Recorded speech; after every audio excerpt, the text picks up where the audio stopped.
नमस्ते। आज के इस एक्सप्लेनर में हम मध्य प्रदेश की एक ऐसी रोंगटे खड़े कर देने वाली घटना पर बात करेंगे जिसने पूरे देश को हिलाकर रख दिया है।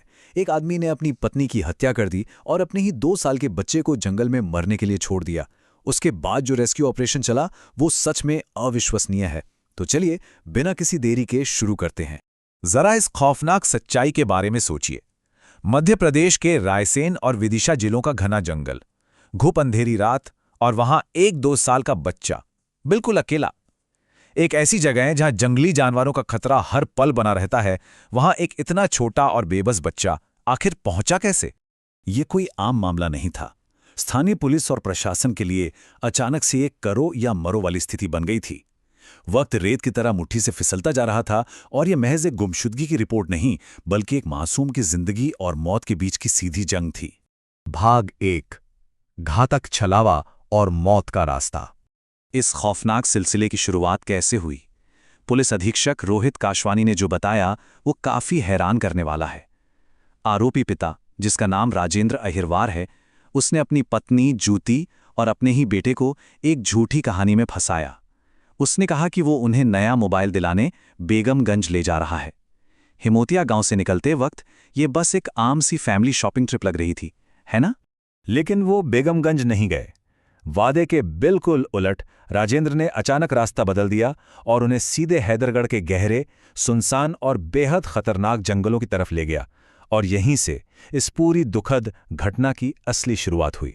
भाग 2, मकसद और कबूलनामा, अपराध का पर्दाफाश। जब परेशान रिश्तेदारों ने परिवार के गायब होने की रिपोर्ट लिखाई तो पुलिस तुरंत एक्शन में आई।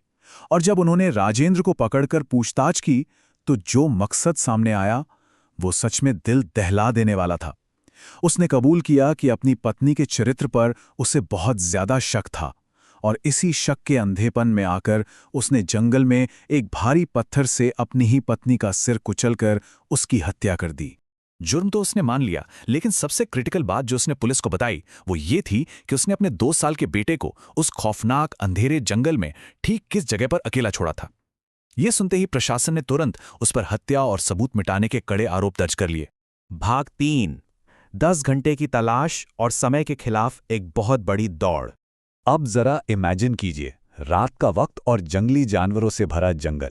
किसी अनहोनी के डर से अधिकारियों ने 1 सेकंड भी बर्बाद नहीं किया।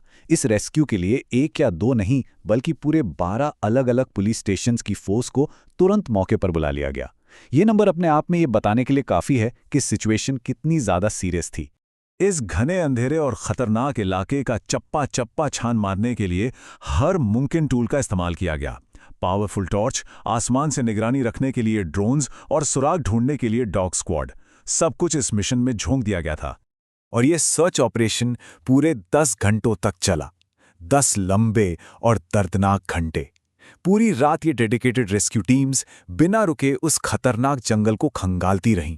ये वाकई समय के खिलाफ एक बहुत बड़ी रेस थी, जहां हर गुजरता पल उस मासूम की जान पर भारी पड़ रहा था।